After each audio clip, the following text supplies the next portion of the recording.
Thank you for tuning in to this episode of the Oswego Alumni Podcast. The views and opinions expressed in this episode are those of the guests and do not necessarily reflect the views of the Oswego Alumni Association, SUNY Oswego, or any of its officials. Welcome to the Oswego Alumni Podcast. I'm Dee Perkins. Today we are talking with Cherilyn Beckles. She's the class of 2017, 5 years ago, but she's still an alumni, and she's been doing some really interesting work having to do with her master's program here at Syracuse University, and also she works for Buzzfeed. So we're going to get the lowdown on what it's like to be new out there in the world and different ways that you have to apply for jobs and things like that. So Cher, thanks for being with us. Of course. Hi, I'm so happy that you reached out. I'm so happy to be here and talk to you about my career and my experiences in college and everything. So I'm going to start at the end, which is strange for me. I want to tell you that the reason why I reached out to you is you were in the local Syracuse newspaper. You had an exhibition called As Told by Black Women. And can you tell everybody a little bit about the exhibition? Yeah, so that project kind of emerged from a personal story of mine. During the pandemic, hair salons were closed, and I didn't have access to the hair salon or hair products. So I was kind of like all over the place with my hair. I didn't know what to do with it. It was kind of looking crazy. It was kind of doing too much, and I got a lot of negative like feedback from people around me, from family, friends were like, "Oh, you're looking crazy," like all that stuff. And it just really hurt because I felt like I had cut my hair twice in my life. Like I had a huge afro when I was in undergrad. I was sporting the huge fro. And then like about 3 months before graduation day, I cut all my hair off. So like I just cut everything off because I just wanted a new change, and I wanted to like leave college like fresh and new. And that didn't really receive the positive feedback from a lot of people. So I grew back out again, and then I cut it again. So like I was going through this like, short, medium length kind of hair. So it was looking kind of crazy. I felt the pressure of being the image that everybody wanted me to be, especially when it came to my hair. And like, I know as a woman, our hair is so important to us. Like the first thing we do when we wake up, besides like, bathing and putting on our makeup, is we deal with our hair. And that's like, when people look at you as a woman, the first thing they notice is your hair, how long it is, how curly it is, the color of it. Like those are things that are super important. And so as a Black woman, there's even more pressures on that. During this time when I came up with this project idea, the Crown Act was happening, which is, if anyone doesn't know, the Crown Act is basically, it was a movement that was happening with Black hair in the workplace.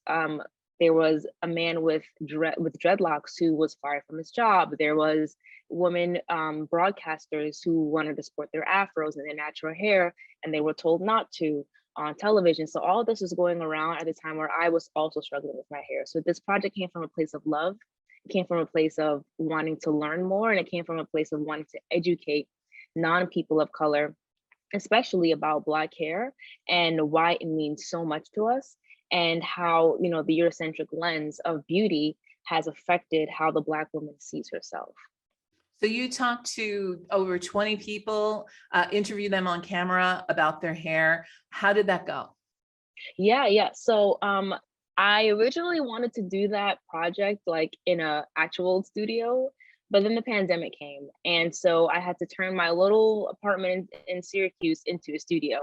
So I at first I originally was only interviewing people around my age because it was easier because I knew people around my age. But after talking to my professors and to those around me, it felt stronger to get women from all different ages. So the youngest girl I had was 7. And the oldest woman I had was 62. So I had a range of like, elementary school kids, middle school, high school, and adults. So I was able to get a range of perspectives from different Black women in those age groups in dealing with their hair. And it was really interesting because the younger girls had such different perspectives about their hair than the older women, and even like women my age who went through what we went through with our hair. So I found that really fascinating to get that different age group. And I knew and wanted it to amplify my story of having that range. What did you learn from the 62-year-old woman that you interviewed Oh about my God. hair? She was very eccentric. She came in there with like her salt and pepper hair, was like wrapped up in her pins and bobby pins. And she came into the interview and she was just like, oh my God, I look terrible. Like, I don't even want to do this. And I'm like, no, you look amazing. It's fine. And it was the convincing her that she was fine. And then she finally like loosened up to me. And her story was it was heartbreaking, but it was real. You know, she came from a time of like the 50s, 60s, where like being natural was not a thing. Like having, like wearing your hair out, like you were called nappy, you were called, terrible names. So she is so used to like pressing her hair and like adding heat to it that even now she can't even imagine like going outside with like an afro. Like when she saw my hair, she's like, oh, that's cute for you, but like not for me. Like, that's still in her mind, not, ruly or not well kept. So versus like the younger kids who were like, yeah, I love my afro. Like I sport my afro, I sport my weaves, I sport my wigs and my braids. But the older women are still like, no, every Sunday I go to the hair salon and I get a press and a wrap curl and I read my magazines under the dryer and that's what I do. And that's what they know. So it was such a different experience between the youngest and the oldest groups for sure. Did you feel like the 7-year-olds almost taught you that the definition of beauty is changing? Oh yeah. I mean, the 7-year-old, which it was just, her name was Chloe, and it was just amazing hearing her talk. Like you would never think that she was 7. You would think that she was much older than she actually was. She was so in tune with herself that I was jealous. I was like, when I was 7, I was not in tune with myself. Like I had no idea, like I had zero confidence in myself. But I think for her, her experience is different than my experience when I was 7. So she's watching Netflix shows where there are little Black girls, where there are, there's more representation. We're still not there yet, but there's still more representation for Black women in different types of hairstyles. So she was kind of just like, yeah, like I definitely see like the lack of representation, but it's getting better. And she was very hopeful. She was very like that. I would say that was how I described Chloe. She's hopeful for the future. She was just like, yeah, like I love myself. It's a struggle every day. Of course, it's going to be hard, but because she also goes to an all white school in Pennsylvania. So I traveled to Pennsylvania to see her. So she went to an all white school in Pennsylvania. So her experience was like very, very different. So she still was talking about like people making fun of her and like sometimes not feeling 100%, but always finding a way to bounce back. And like, who can do that at 7? That's strong and that's amazing. Do you feel like there's something that she's communicating that the white population generally can learn from this wonderful little 7-year-old girl? Like I see in the media now, people have been, can I touch your hair? Which is, oh my God, so painful. What can we learn from all of these stories and how can we do better? I think what we can learn from these stories, what my original learning point, what I wanted to teach everyone was that one, all Black hair is beautiful. Like it doesn't matter if it's in a weave, braids, wig, out, long, short, it doesn't really matter. All Black hair is beautiful. And also that the tensions between like what hairstyles is appropriate for what, like that kind of like needs to kind of dwindle down.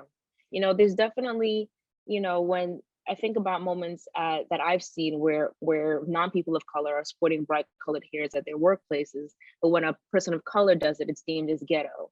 So there's a perception change. And I think that what we can learn from my project and other projects like mine and, the Crown Act and all that stuff is that we can learn that of acceptance. I really just want people to just learn about Black hair. Like even while I was presenting my project and I was up there talking about Black hair, I had so many people asking me questions, and respectful questions, of course. Like, a lot of people that I presented to didn't know what hair types was. They didn't know that there's 4A, there's 4B, there's 4C, there's multiple types of hair curl patterns. A lot of people didn't even know what Black hair products look like, or that Black women need all these hair products versus other races. So it's also my project, which if you go on the website as toldbyblackwoman.com, it's an experience. It's not just like yelling at you like Black hair, Black hair, Black hair. It's also educating you and like showing you a different type of hair and a different type of experience that people may not know about or be talking about right now. I think one of the things that the pandemic has done for us is now everybody's on Zoom. Everybody is like a newscaster.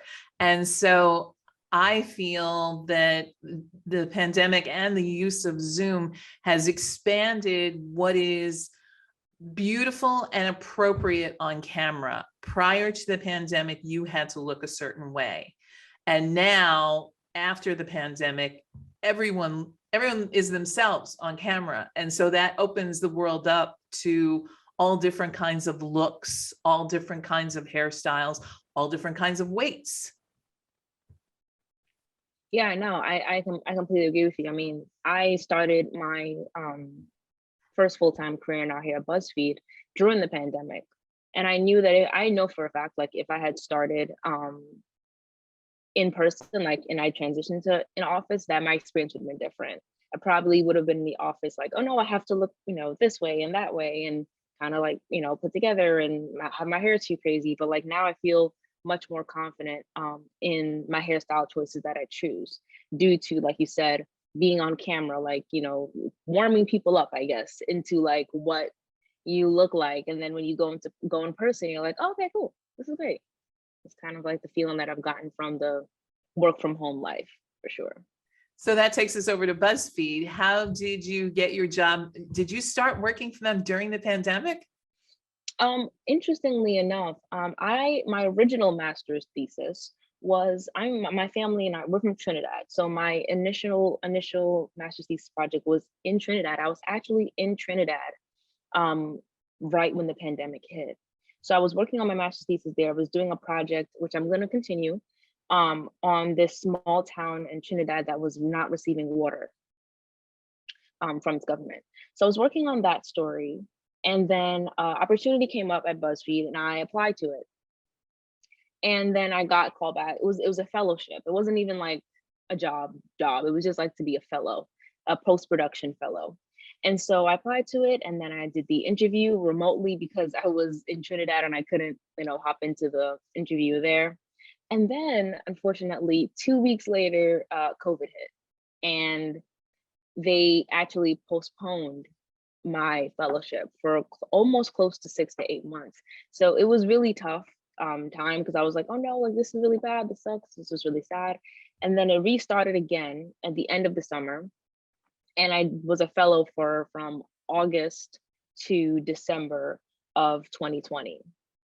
And that was a 4-month experience where I kind of learned about post-production. I learned about how things work behind the scenes, et cetera, learning the process.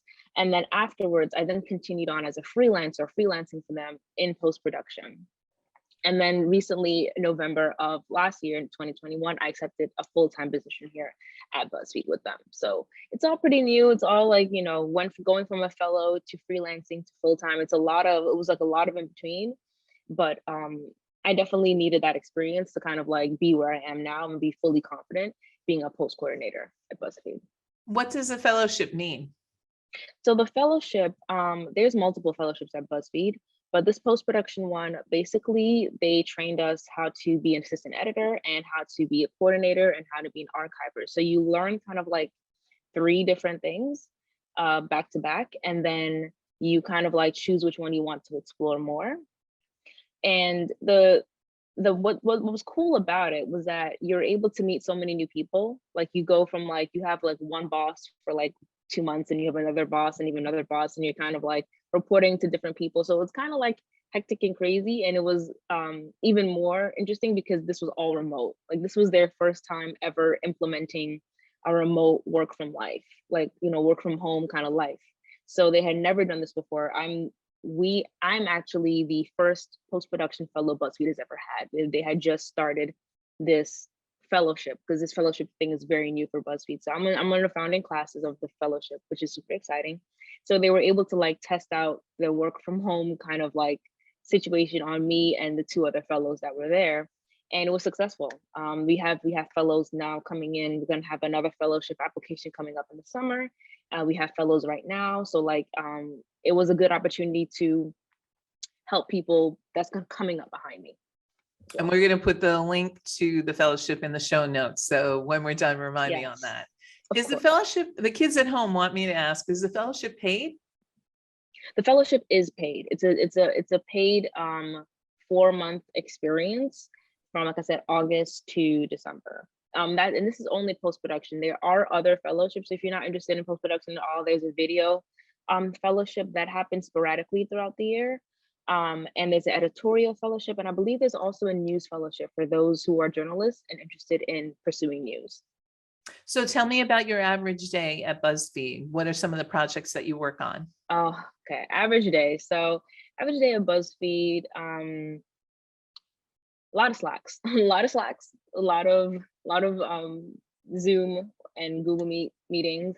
But what I basically do as a post coordinator, because some people may not know what that is so when a video doesn't just like magically pop up on YouTube at BuzzFeed. Like it's a whole process behind that before it gets there. It needs to be edited, it needs to be flagged, it needs to be kind of like QC'd up. So what my job basically is to do is I connect, help find editors and match them up with producers, and kind of make the crazy vision kind of make a little bit more sense, and kind of connect the two of production and post.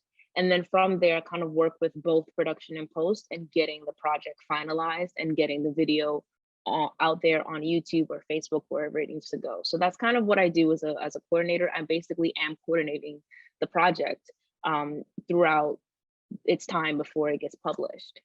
So take me, this probably has something to do with the news of the day, and I don't want to spoil anything you're working on right now. Take me through a story that you worked on last week and kind of give me the idea of how it works. So, a talent comes to you and says, I'm working on this. It's not really stories. It's more of like, I don't really do like news stories. I do more of like, I guess, the fun stuff like cocoa butter, or tasty, or as is. Like I work on the video side. So I can say, for example, what's a really popular show? Make It Fancy. Make It Fancy is a tasty show that comes out on BuzzFeed with Rie. So basically, Rie's team will come up to me and be like, hey, like we really want to shoot Make It Fancy between this day and this day, like, within this 2-week period. What editors can we get on this? What is the post-production schedule?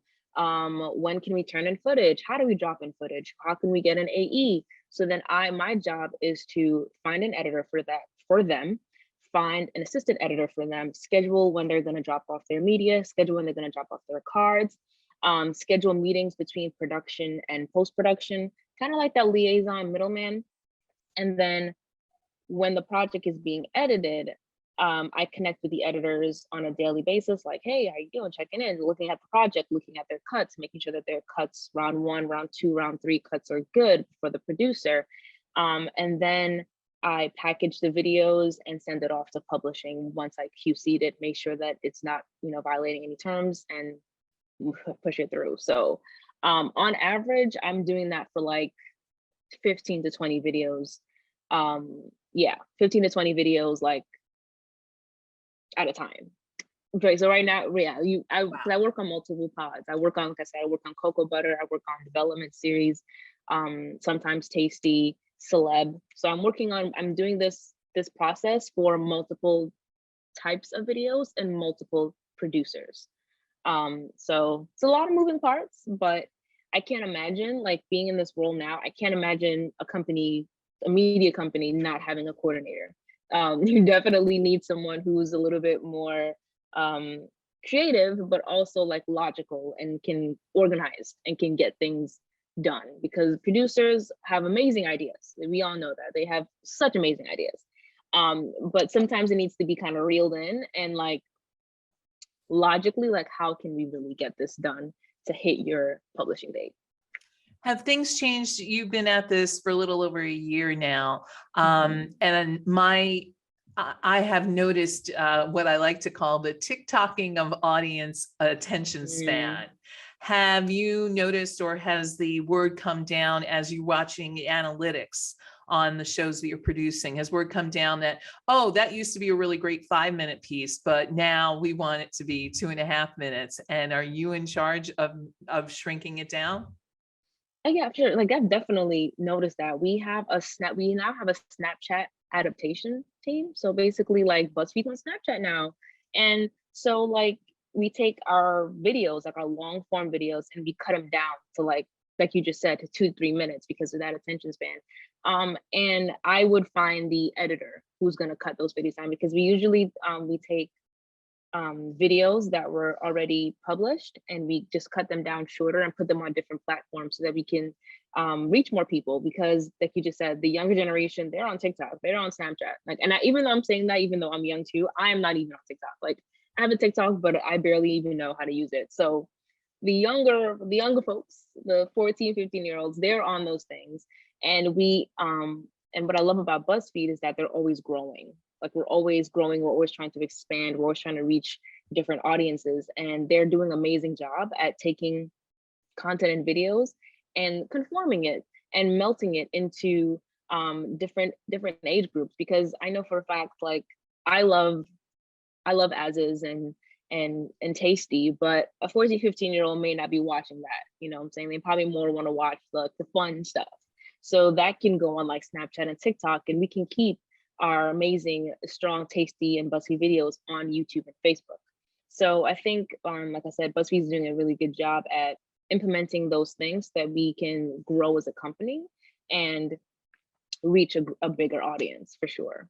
Thinking of jobs for the future, are there particular editors that you say, okay, you are going to be Instagram stories editor, and you are going to be Snapchat editor, and you are going to be Instagram and Facebook editor, because you know how those platforms work? Is that how it's delineated? Well, usually the producer lets us know where they want the video to go. Like if they want it to go on Facebook or YouTube.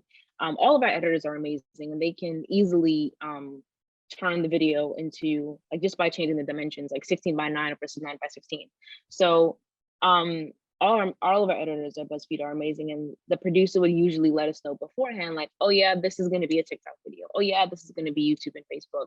And then from there, as a coordinator, I can then find the best suited editor who, like you just said, can make those adjustments and can, stylize the video for that said age group or said platform.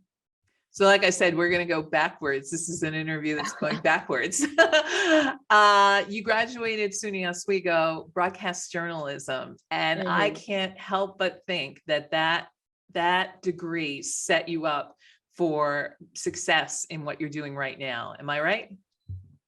Yeah, I would say, ironically, I'm not doing anything with broadcast journalism. I thought when I went to SUNY Oswego, I actually double majored. I majored in broadcast journalism and public justice. And I originally came in there hot and heavy, bright-eyed, wanted to, be do news. Like I wanted to be a newscast reporter. I wanted to do strong, hard news. I was very interested in that. But then over time, I kind of changed. I definitely want to say, thank you so much to Professor Mary Beth Longo. I took her broadcast journalism class, and I quickly learned that being in front of the camera is not as easy as it looks. And what I loved about that class is that it actually gave me that post-production thing that I'm doing now. Like that was the first class that I've ever taken that we learned how to use Avid. While I don't use Avid now because the most digital platforms are using Adobe, I still love that class because I was more fascinated by editing and trying to piece things together and move things together and being on the actual camera. So it taught me that it taught me where I wanted to be. So you're right, it definitely influenced my decision to then go to Syracuse, because I was like, I want to do more of that for sure. Like I want to put things together. I don't want to be on camera per se, but what I want to do is I want to help creatives get from point A to point B.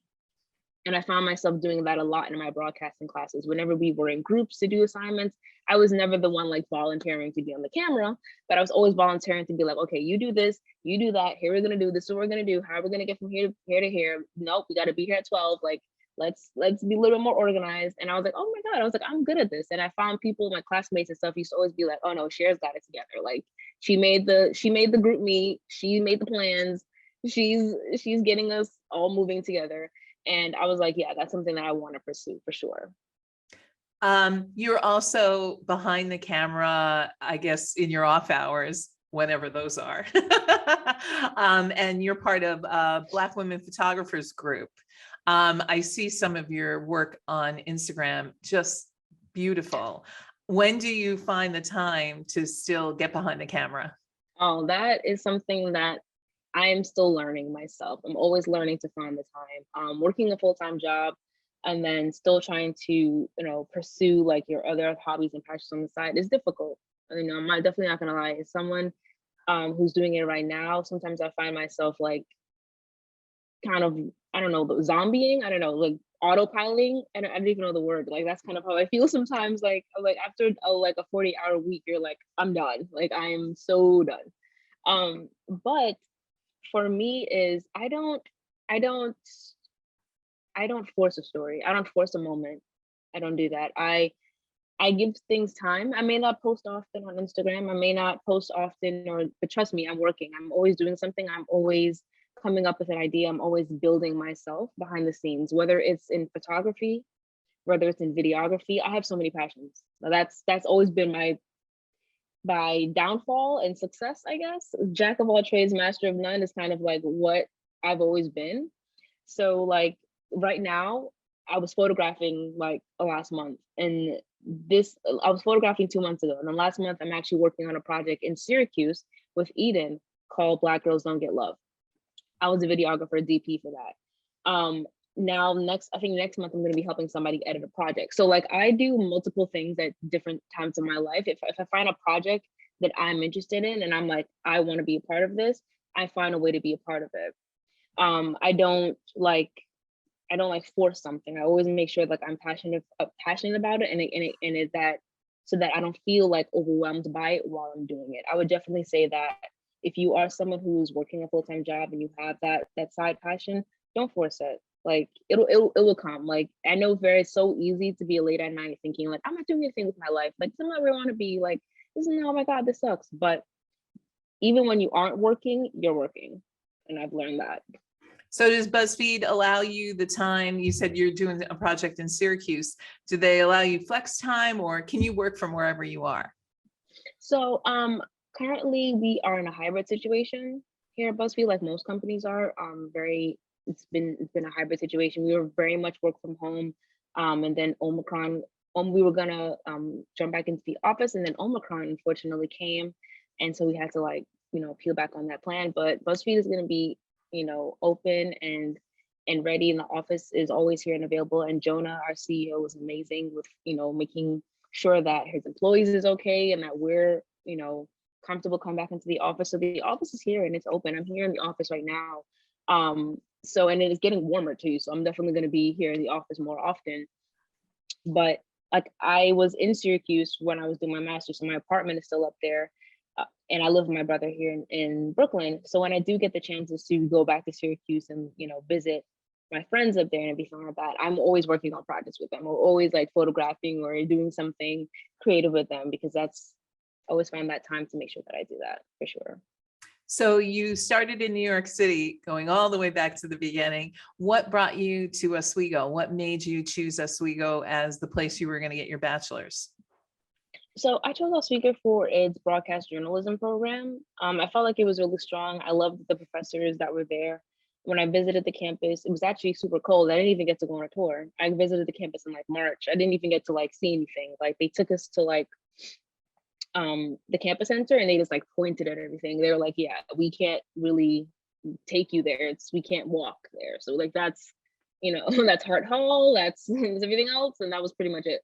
But even though I didn't get to see the whole campus when I visited, I kind of felt a connection to the campus already. I was like, oh my God, I can see myself moving through this campus. I can see myself growing here. I can see myself establishing and starting my, my academic career here. So I applied to a bunch of schools, but like I said, Oswego to me had one of the best journalism programs for me at the time, and I really enjoyed the campus and I enjoyed my professors, and they had some, like, I mean, Hart Hall, but they had ice cream there. They had won me over. Once I saw that they had ice cream, Cooper, is that, I think it was called Cooper's ice. Yeah, once I saw that, I was like, yeah, I love ice cream. I'm definitely going there for sure. Like, hands down. I had a meeting yesterday with Oswego people. This came up, the ice cream at Hart Hall. And I said, wait a minute, when I went to school there was ice cream at every dining hall. What changed? But I think it has only at Hart. At Hart, I think is it soft serve? Is that the difference? Yeah, Hart does, they did soft serve and they did hard scoop ice cream, but you can put like a bunch of toppings on it. In the other food dining halls, they had the ice cream, but it was already like pre-packaged. It wasn't like you can like scoop it and like kind of like finesse it. Yeah. Oh my God. Yeah. So okay. Of course, when I first moved onto campus, I immediately chose Hart Hall. Like I lived there my first year. I was like, yeah, I mean, ice cream, gotta kind of choose that. Okay, disgusting sidebar. When I was there was ice cream at every dining hall. I don't know what changed. Big like gallons. There was a freezer and it was like big giant gallons. And then right next to it was the cereal that was there all the time. So we would make ice cream with Captain Crunch on the top. Oh, Call it deep fried ice cream. It was. I ate so badly. It was like, so healthy. So badly. Oswego. Oh my God, Oswego. That freshman 15-20 was real. I was like, oh my God, why is this happening to me? I had to like really hit that gym and hit like other activities because it's very easy to get caught up in the food at Oswego for sure. If you live at Lonis Moreland, you get a lot more steps in. I'll tell you that. Oh my God. I never lived there, but I only visited that like side like a few times. I was like, this is a lot. This is too far. My first 2 years, I lived in Moreland. So let me tell you, the steps were going to Lanigan. Oh my God. Yeah, that's why I chose Hart, because Lanigan was right there. Most of my classes was in Lanigan or the campus center. Yep. And when I did public justice, I forgot the name of the dorm that was next to Lanigan. It had most of the public justice and like sociology classes. Oh, are you talking about Lakeside? There's the Walker Health, the actual dorms that are on the water. No. I'm talking about the building that's right, like across from. That's right next to Lanigan. Oh, the library and Mahar. See, I took most of my classes in Mahar and Lanigan, so I was like, I'm gonna live in Hart because it's the most like, easier place to get.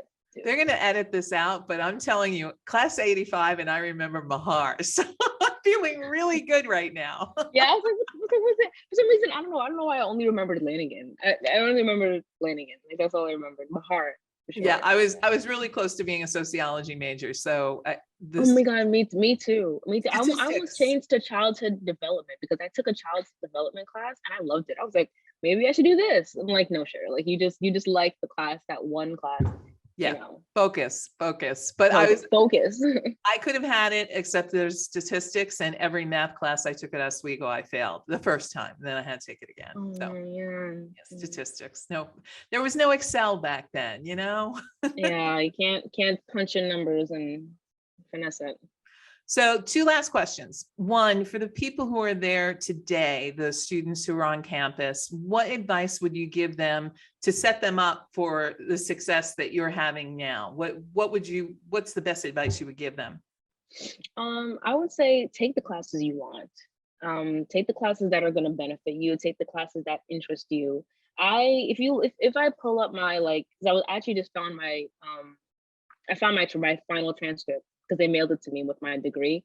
And I looked at I was just like, where was I going? I took so many types of classes. Like I took an astronomy class. I took a broadcast journalism class. I took a radio class. I took pre-law classes. I took child development classes. I took classes that were just kind of like, it looked like it was all over the place, but it came together. Like just know that it may look crazy, but it's going to come together. And all of those classes that I took developed me into the person that I am like today, so take the classes that interest you, and always seek knowledge, seek to learn.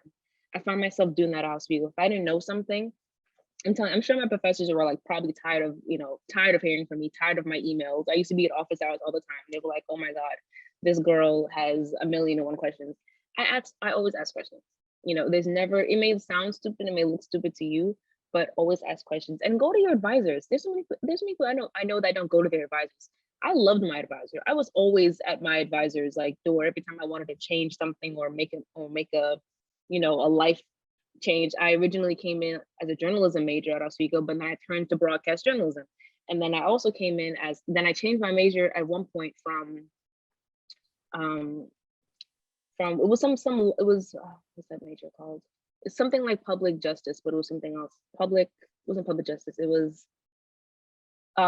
political science. I'm from political science to public justice. So it's like I made a few changes at Oswego, and people were like, "You're crazy. It's gonna take you longer to graduate." But it's like, whatever. Take the time that you need to figure out what you want to do, because you don't want to leave undergrad feeling unfulfilled. That's great. That is such great advice. And yes, I took crazy classes too, but PreLaw set you up for the job that you have right now, because you talked about at the end of the video, you were also looking at quality and seeing quality control and seeing if any laws or any copyrights were affected, correct? Yeah. And ironically too, even beyond that, even before Buzzfeed, before the media, when I finished undergrad, actually the following year, I actually worked at a law office. I was a lawyer's assistant for a while.